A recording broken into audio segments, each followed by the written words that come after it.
봉독 시편 23편 5절 말씀 봉독하겠습니다.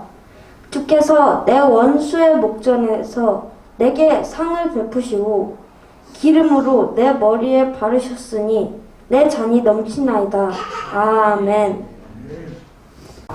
여자아이라면 누구나 동화 속의 왕자님을 만나기를 꿈꿉니다. 물론 겉으로는 아니라고는 하지만 내심 꿈꾸지요. 그런데 나이가 들어도 그 꿈은 사라지지 않는지 모르겠습니다. 빰빰빰빰빰빰빰빰빰빰빰빰빰빰 불리워만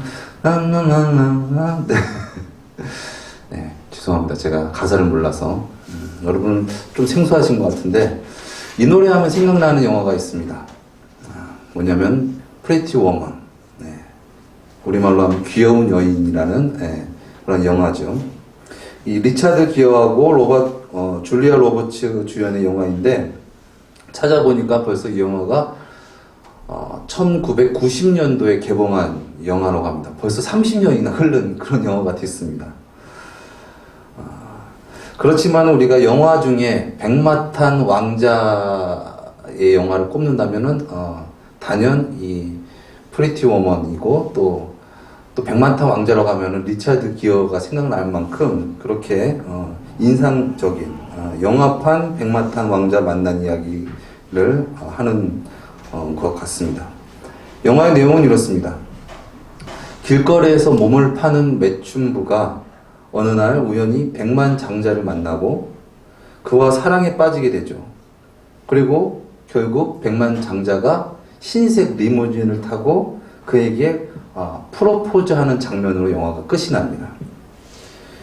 완전 동화 속의 백마탄 왕자 이야기입니다. 저는 이 영화를 보면서 느낀 것이 있었습니다. 그것은 연약한 자일수록 상대가 더욱 적극적으로 프로포즈를 해주길 바란다는 것이죠. 우리도 마찬가지인 것 같습니다. 우리가 연약할수록 더 적극적으로 다가가기 어렵다는 것입니다. 영화에서 여인은 이 백만장자와 조건 만남을 갖습니다. 그러다가 백만장자가 돈을 더 줄 테니까 일주일 더 있자고 얘기합니다. 이 여인은 돈도 벌고 또 최고급 호텔, 또 특실, 펜트하우스에서 그것도 잘생기고 아주 젠틀한 사람과 보낼 수 있다고 생각하기 때문에 너무나 기뻐하고 행복해하죠.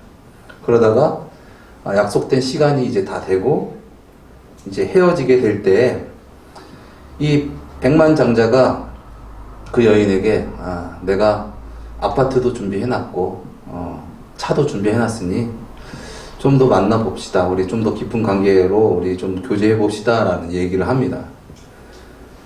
그런데 이 여인이 이 남자를 진정 사랑하게 되었기 때문에 그럴 수 없다고 얘기하고 떠나죠. 이 남자가 그동안 함께한 수고비를 돈을 줬는데도 그 돈을 놓고 떠납니다. 여자의 속마음은 이런 것이었겠죠. 나는 그 사람에 비해서 너무나 초라한데 내가 그를 사랑하고 그에게 나를 다 줘버리면 그가 나를 버리면 어떡하나. 그렇게 자신이 상처받고 진정으로 그에게 버림받는 것이 두려워서 결국 그는 스스로 그를 떠난 것입니다. 결국 백만장자는 그 여인과 헤어지고 자기가 진정으로 그 여인을 사랑한다는 것을 깨닫고 아주 중요한 일정을 뒤로한 채 여자에게 찾아가서 프로포즈를 하죠.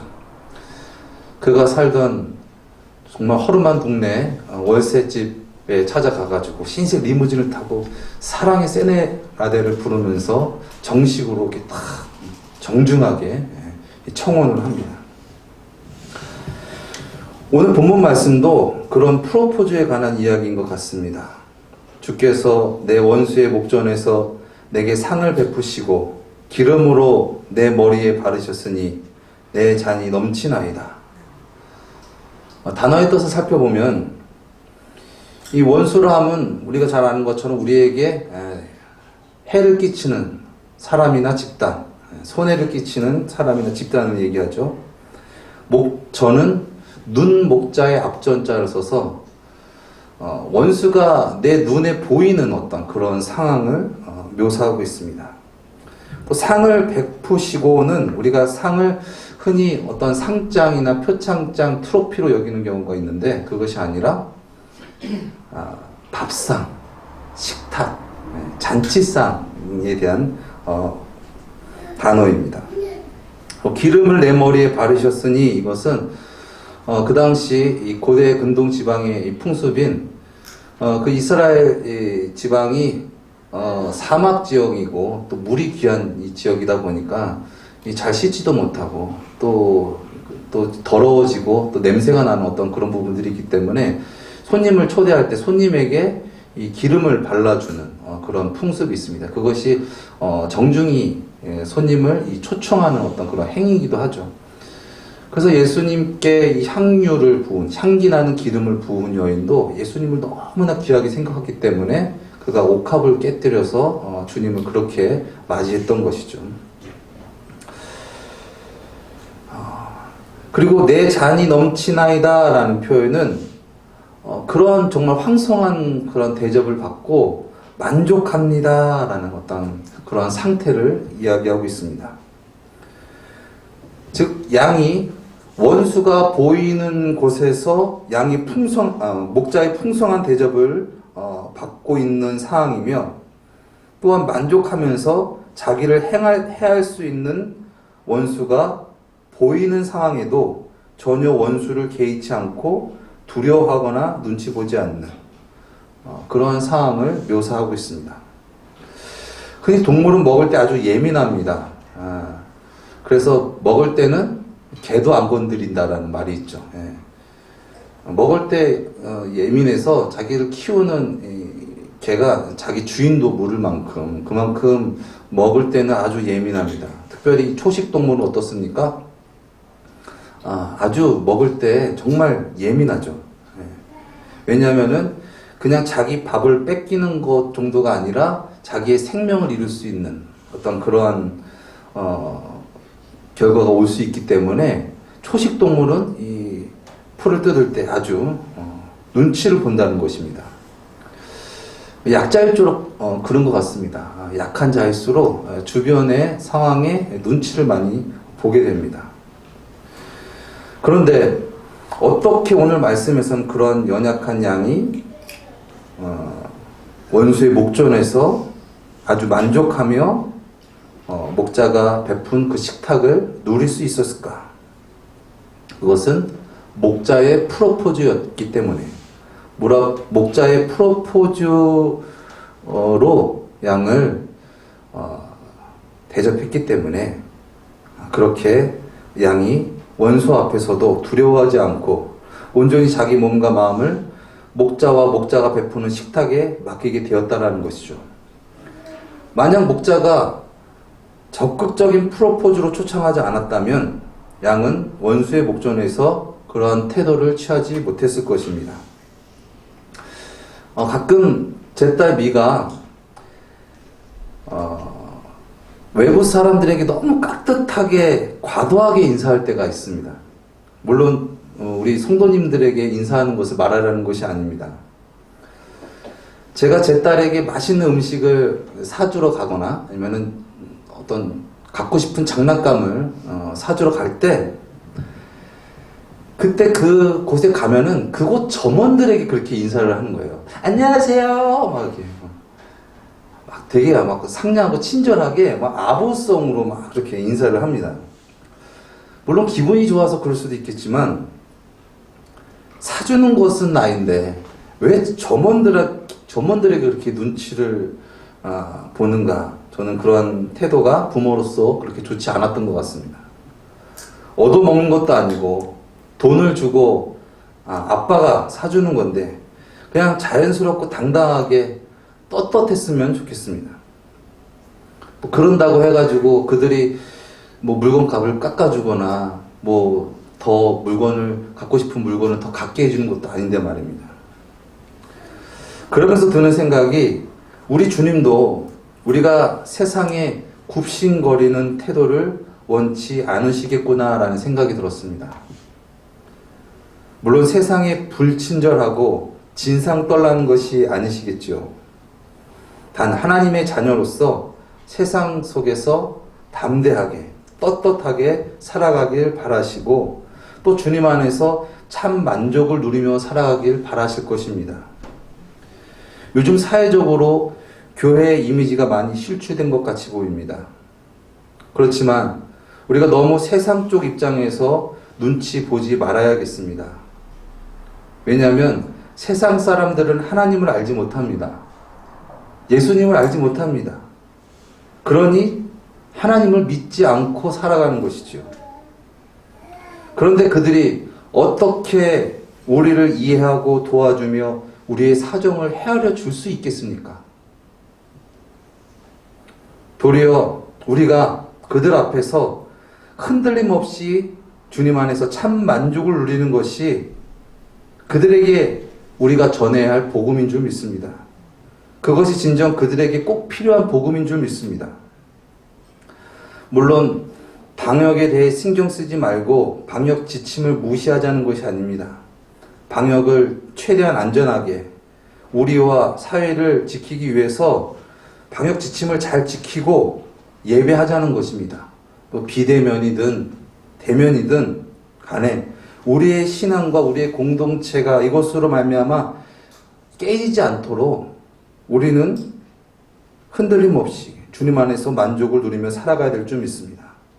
우리가 너무 그들을 의식하고 신경 쓰고 흔들리면 그들은 그것 봐, 뭐 별로 중요한 것도 아니잖아.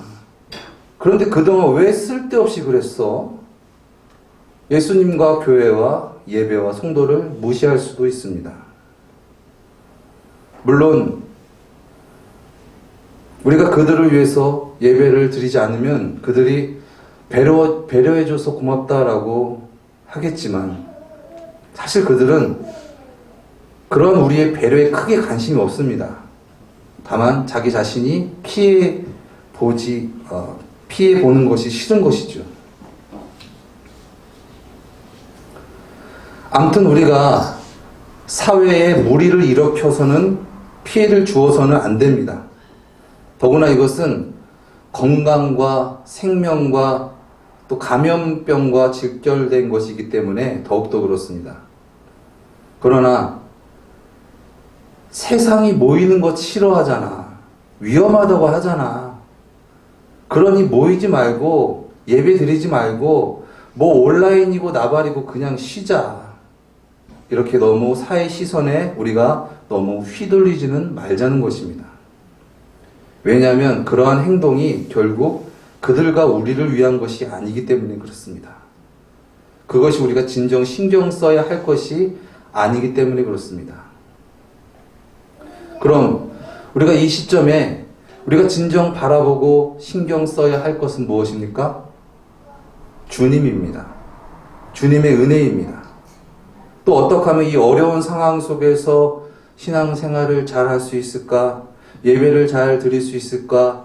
교회를 지키며 살릴 수 있을까? 이것에 대해서 우리는 신경 쓰고 서로 협력하면서 똘똘 힘을 합쳐야 될 줄 믿습니다. 아무리 원수가 째려본다 하여도 거기에 너무 영향을 받지 말고 거기에 너무 신경을 몰입하지 말자라는 것입니다. 저는 오늘 본문 말씀에 말씀 밖의 양들이 떠오릅니다. 왜냐하면 목자는 양들을, 즉 양떼를 치기 때문에 그렇습니다. 양들 중에는 오늘 다윗의 고백과 같이 주님 안에서 주님을 바라보면서 주님의 은혜를 고백하는 양도 있겠지만 개 중에는 원수를 보고 벌벌 떨면서 두려워하면서 눈치 보고 안절부절 못하는 양들도 있기 마련입니다. 그러한 양에게 다윗의 오늘 이 고백은 또 다윗의 이러한 태도는 분명 많은 양들이 평안과 안식을 누리고 만족을 누리는데 많은 힘과 격려와 위로가 되었을 줄 믿습니다. 이것이 우리가 진정 취해야 할 포지션인 줄 믿습니다. 어떤 상황이든 간에 원수가 째려보든 간에 그냥 주님 안에서 흔들림 없이 그 은혜를 누리는 것입니다. 이것이 흔들리는 양에게 복음이 된다는 것이죠. 내 아내의 모든 것이라는 한국 영화가 있습니다. 이성균 씨, 또 임수정, 류승룡 씨 주연의 영화입니다. 이 영화의 이야기는 이렇습니다. 난생 처음 지진을 경험한 어떤 여인이 너무 놀라서 어찌할 줄 몰라서 두려워하고 떨고 있는데 한 남자가 찾아가서 진정을 시킵니다. 내가 여기 오래 살아서 아는데 이거는 그냥 금방 지나가는 거고 당신 다치지 않을 거고 그럴 거니까 너무 걱정하지 말라고. 그리고 이렇게 진정시키다가 그 남자가 그 여인을 보면서 반하는 거예요. 그래서 그 여인한테 이렇게 고백합니다. 너무 아름다운 여인을 만나 뵙게 돼서 영광입니다. 제가 저녁밥을 사고 싶습니다. 결국 그들은 뜨거운 연애를 하게 되고 결혼도 하게 됩니다. 시간이 지나서 이제 결혼 생활을 이제 오래 하다 보니까 이 예전과 같이 아내가 되는 것이 아니라 좀 뭔가 아내가 너무 좀 변하고 자기 자신을 막 힘들게 하는 거예요. 막 바가지 긋고 잔소리하고 불평 불만을 너무 많이 하니까 또 연애할 때와 같이 또 자기 자신을 가꾸지도 않고 막 그러다 보니까 남편이 이 아내와 헤어질 계획을 짭니다. 그래서 이 돈을 주고 이 카사노바, 이 바람둥이를 고용해가지고 그 자기 아내를 좀 꼬셔주세요. 그런 이제 부탁을 하죠. 그래가지고 이 카사노바가 아주 전설적인 카사노바였기 때문에 막 어떤 수단과 방법을 막 가리지 않고 또 그 아내에게 또 직업도 주고 막 이렇게 사랑 공세를 막 퍼붓습니다. 그러다 보니까는 이 아내가 자기 직장도 생기고 또 자기 자존감도 이렇게 올라가고 또 사람들에게 사랑도 받고 인정도 받고 그러다 보니까 서서히 예전의 모습을 이렇게 찾아가는 거예요. 그러다 보니까 이 남편이 다시 이 아내에게 호감이 생기는 거예요. 그래가지고 이제 카사노바한테 찾아가가지고 이제 그만해도 된다고. 나 아내랑 다시 잘 살아보려고 하니까 이제 좀 그만해달라고 얘기하는데 카사노바가 얘기하는 거야. 내가 당신의 아내를 진짜 사랑하게 됐다고. 나 이제 멈출 수가 없다고. 막 그래가지고 둘이 막 다투고 싸우고 막 그러다가 결과적으로 이 남편이 시기가 멈춰가지고 아내한테 얘기하게 되죠. 너 좋아하는 그 남자 사실 내가 고용한 제비야. 막 여자는 이제 충격에 왔습니다. 내가 얼마나 싫었으면 나와 얼마나 헤어지고 싶었으면 그렇게 했을까. 그래서 너무나 충격을 받고 이제 둘이 이혼을 하자라고 이제 얘기를 하고 우선 헤어집니다. 그러고 나서 이제 법정에서 이제 만났는데 이제 그 판결을 이제 받으려고 이제 기다리다가 그 이제 법정이 점심 시간이 된 거예요. 그래가지고 이제 시간이 이제 뜨다 보니까 거기서 기다리기 뭐해서 마지막으로 나가서 점심이나 하자. 그리고 이제 나가서 점심을 먹는데 그 여인이 그때 지진을 느꼈던 것과 같은 어떤 상황이 똑같이 연출이 되는 거예요. 막 갑자기 핸드폰이 뺑 울려서 지진 울리는 것처럼 되고 막 뭐 그때 봤던 것처럼 그런 트라우마가 갑자기 확 오니까 이 여인이 순간적으로 진짜 지진인 줄 알고 너무 두려워서 식탁 밑에 들어가가지고 부들부들 떨다가 이게 지진이 아니구나라는 것을 이제 깨닫게 되고 이제 창피해하죠. 그때 이 남편이 처음 만난 어떤 그 기억이 이제 생각이 나서 그 안에 같이 들어가서 떨고 있는 자기 아내에게 이렇게 얘기하시죠. 이렇게 아름다운 여인을 만나게 뵙게 되니 너무나 영광입니다. 제가 식사를 대접하고 싶습니다. 그러면서 다시 이제 행복한 가정을 이루고 이렇게 살아갔다라는 어떤 그런 이야기입니다. 영화를 보고 나서 왜 영화의 제목이 내 아내의 모든 것이라고 지었다라는 것을 저는 깨닫게 되었습니다. 왜냐하면 내 아내의 모든 것은 자기 자신, 즉 남편이었기 때문에 그렇습니다. 그런데 자기가 땅과 같이 의지하고 믿었던 그 사람이 자기 앞에서 막 흔들리니까 아내가 두려워서 안절부절 못하고 자기의 본 모습을 잃어버린 채 만족하지 못하고 살았던 것이죠. 수많은 백성들이 따르던 예수님께서 수많은 백성들이 따르는 예수님께서 이제 종교 지도자들에게 잡히고 로마 군병에게 잡히고 그리고 이제 끌려가셔서 이제 십자가에 못 박혀 죽으시니까 따랐던 많은 사람들이 다 뿔뿔이 흩어졌습니다. 예수님의 수제자였던 예수님을 가장 잘 믿고 잘 따랐던 베드로마저 끝내 예수님을 3번이나 부인했으니까요. 그러나 예수님 죽음에서 부활하시고 두려워서 떨고 있고 또 눈치 보고 흔들리는 베드로에게 찾아와 물으십니다. 요한복음 21장 15절 이하의 말씀인데 여기서도 이제 식사를 차려주시는 내용이 나오죠. 저가 조각 먹은 후에 예수께서 시몬 베드로에게 이르시되 요한의 아들 시몬아 내가 이 사람들보다 나를 더 사랑하느냐 하시니 가로되 주여 그러하여이다. 내가 주를 사랑하는 줄 주께서 아시나이다. 가라사대 내 양을 먹이라 하시고 예수님께서 나를 사랑하느냐 물으셨지만 사실 예수님께서 찾아가셔서 베드로에게 프로포즈 하신 것이죠.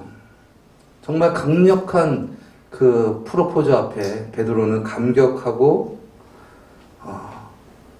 주님을 사랑합니다 고백합니다. 그때 예수님께서 말씀하십니다. 그래 그 감격으로 그 사랑으로 나의 어린 양을 먹이고 나의 양을 쳐라. 나의 양을 인도해라. 왜냐하면 세상은 예수 믿는 우리를 통해서 예수님을 알 수 있기 때문에 그렇습니다. 말씀을 마치려고 합니다. 너무 세상 눈치 보면서 우리를 죄 가운데 빠지게 하는 원수의 눈치를 보지 맙시다. 우리가 진정 느끼고 관심을 갖고 신경 써야 할 분은 주님입니다. 주님의 은혜입니다. 그냥 어떠한 상황이든지 누가 보던 간에 진정 우리를 사랑하셔서 우리를 부르시는 그분의 음성을 듣고 그분의 은혜를 누리며 사시기를 바랍니다. 그것이 진정 이웃을 위한 길이고 그것이 진정 이웃을 위한 배려와 사랑입니다. 너무 세상, 상황, 형편 신경 쓰지 말고 주님의 초청, 주님의 부르심으로 그 부르심에 응답함으로 이웃에게 참된 행복을 참 복음을 프로포즈하는 저와 여러분 되시기를 예수님의 이름으로 축원드립니다. 기도하시겠습니다. 사랑의 주님, 우리를 너무나 사랑하시는 그 은혜를 우리가 누리며 전하기를 원합니다. 우리 가운데 죄된 생각, 걱정과 근심과 의심 사라지게 하시고 온전히 주님께서 주시는 그 풍성한 은혜에 젖어서 주님을 바라며 주님을 전하는 우리의 귀한 삶이 되어지게 하여 주시옵소서. 존귀하신 예수님의 이름으로 기도드렸습니다. 아멘.